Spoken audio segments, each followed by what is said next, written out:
സംസ്ഥാനത്തെ ഉന്നത വിദ്യാഭ്യാസ മേഖലയിൽ പുതിയൊരു മാറ്റത്തിന് കളമൊരുങ്ങുന്നു. കോളേജുകളിലെയും സ്കൂളുകളിലെയും ക്ലാസ് മുറികളിൽ നിലവിലുള്ള ബാക്ക് ബെഞ്ചേഴ്സ് എന്ന സങ്കല്പം ഒഴിവാക്കുന്നതിനെ കുറിച്ച് സർക്കാർ ഗൗരവമായി ആലോചിക്കുകയാണ്.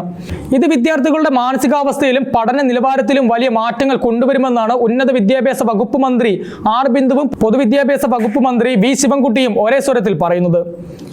ഈ ആശയം വിദ്യാർത്ഥികൾക്കിടയിൽ തുല്യതയും ആത്മവിശ്വാസവും വളർത്താൻ സഹായിക്കുമെന്നും വിദ്യാഭ്യാസത്തെ കൂടുതൽ സാമൂഹികവും സഹകരണാത്മകവുമാക്കുമെന്നും മന്ത്രിമാർ ചൂണ്ടിക്കാട്ടുന്നു. ഒരു കൂട്ടം കുട്ടികളെ മനഃപൂർവ്വം പിന്നിലേക്ക് മാറ്റി നിർത്തുന്ന ഈ രീതി ഒരുതരം വിവേചനമാണെന്നും ഇത് ഒഴിവാക്കേണ്ടത് അനിവാര്യമാണെന്നും മന്ത്രിമാർ പറയുന്നു. ഉന്നത വിദ്യാഭ്യാസ വകുപ്പ് മന്ത്രി ആർ ബിന്ദു ഈ വിഷയത്തിൽ നടത്തിയ പ്രതികരണം ഏറെ ശ്രദ്ധേയമാണ്. ബാക്ക് ബെഞ്ചേഴ്സ് എന്ന സംവിധാനം ഒഴിവാക്കുന്നത് ഒരുപാട് ഗുണങ്ങൾ നൽകുമെന്നും ഈ രീതി ശരിയല്ലെന്ന് താൻ പഠിപ്പിക്കുന്ന കാലം മുതൽ തന്നെ പറഞ്ഞിട്ടുള്ളതാണെന്നും മന്ത്രി വ്യക്തമാക്കി. ഈ മാറ്റം നടപ്പാക്കുന്ന കാര്യത്തിൽ കോളേജുകൾ സ്വയം തീരുമാനമെടുക്കണമെന്നും മന്ത്രി പറഞ്ഞു. നിലവിൽ ഇതിനൊരു ഉത്തരവ് ഇറക്കുന്നതിനെ കുറിച്ച് ആലോചിച്ചിട്ടില്ലെന്നും കോളേജുകളിലെ സാഹചര്യം കുറച്ചുകൂടി ഭേദപ്പെട്ടതാണെന്നും അവർ കൂട്ടിച്ചേർത്തു. മന്ത്രിയുടെ വാക്കുകൾ ഈ വിഷയത്തിൽ സർക്കാർ എത്രത്തോളം പ്രതിജ്ഞാബദ്ധമാണ് എന്നതിന്റെ സൂചന നൽകുന്നു. വിദ്യാർത്ഥികളുടെ കഴിവുകളെയും താല്പര്യങ്ങളെയും പരിഗണിച്ച് അവർക്ക് അനുകൂലമായ ഒരു പഠനാന്തരീക്ഷം സൃഷ്ടിക്കുക എന്നതാണ് ഈ നീക്കത്തിന്റെ പ്രധാന ലക്ഷ്യം. ഓരോ വിദ്യാർത്ഥിക്കും തുല്യ അവസരം ലഭിക്കേണ്ടത് അവരുടെ അവകാശമാണെന്നും അതിന് തടസ്സമാകുന്ന എല്ലാ ഘടകങ്ങളെയും ഇല്ലാതാക്കുമെന്നും മന്ത്രി കൂട്ടിച്ചേർത്തു. പൊതുവിദ്യാഭ്യാസ വകുപ്പ് മന്ത്രി വി ശിവൻകുട്ടിയും ഈ വിഷയത്തിൽ ശക്തമായ നിലപാടാണ് സ്വീകരിച്ചിരിക്കുന്നത്. ബാക്ക് ബെഞ്ച് എന്ന സങ്കല്പം ഒഴിവാക്കണമെന്ന് അദ്ദേഹം നേരത്തെ തന്നെ ഫേസ്ബുക്ക് കുറിപ്പിലൂടെ വ്യക്തമാക്കിയിരുന്നു. ഈ ആശയം ഒരു വിദ്യാർത്ഥിയുടെ ആത്മവിശ്വാസത്തെയും പഠനത്തെയും പ്രതികൂലമായി ബാധിക്കാൻ സാധ്യതയുണ്ടെന്ന് അദ്ദേഹം ചൂണ്ടിക്കാട്ടുന്നു. ഒരു കുട്ടിയും പഠനത്തിലോ ജീവിതത്തിലോ പിന്നോട്ട് പോകാൻ പാടില്ലെന്നും എല്ലാ കുട്ടികൾക്കും തുല്യ അവസരങ്ങൾ ഉറപ്പാക്കുക എന്നതാണ് നമ്മുടെ ലക്ഷ്യമെന്നും മന്ത്രി പറഞ്ഞു. ഈ ലക്ഷ്യം എങ്ങനെ പ്രാവർത്തികമാക്കാം എന്നതിനെക്കുറിച്ച് സർക്കാർ ഗൗരവമായി ആലോചിക്കുന്നുണ്ട്. പിൻബെഞ്ചുകാർ എന്ന ആശയം ഇല്ലാതാക്കാൻ പല രാജ്യങ്ങളും പല മാതൃകകളും പിന്തുടരുന്നുണ്ട്. നമ്മുടെ വിദ്യാഭ്യാസ രീതിക്ക് ഏറ്റവും അനുയോജ്യമായ മാതൃക കണ്ടെത്താൻ വിദഗ്ധരുടെ ഒരു സമിതിയെ നിയോഗിക്കാൻ തീരുമാനിച്ചതായും മന്ത്രി ശിവൻകുട്ടി വ്യക്തമാക്കി. ഈ മാറ്റത്തിന്റെ പ്രാധാന്യം വിദ്യാഭ്യാസ വിദഗ്ധർക്കിടയിൽ വലിയ ചർച്ചകൾക്ക് വഴിവെച്ചിട്ടുണ്ട്. ക്ലാസ് മുറിയിലെ ഇരിപ്പിടങ്ങൾ പോലും ഒരു വിദ്യാർത്ഥിയുടെ പഠനത്തെയും സാമൂഹിക ബന്ധങ്ങളെയും സ്വാധീനിക്കുന്നുണ്ടെന്ന് പല പഠനങ്ങളും തെളിയിച്ചിട്ടുണ്ട്. പിന്നിലിരിക്കുന്ന വിദ്യാർത്ഥികൾക്ക് പലപ്പോഴും അധ്യാപകരുമായി നേരിട്ട് സംവദിക്കാനുള്ള അവസരം കുറവായിരിക്കും.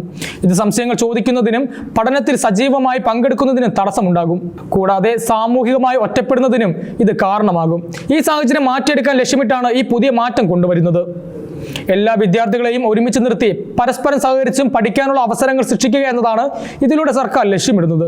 ഈ മാറ്റം നടപ്പിലാക്കുന്നതിലൂടെ വിദ്യാർത്ഥികളുടെ മാനസികാരോഗ്യവും പഠന നിലവാരവും മെച്ചപ്പെടുത്താൻ സാധിക്കും.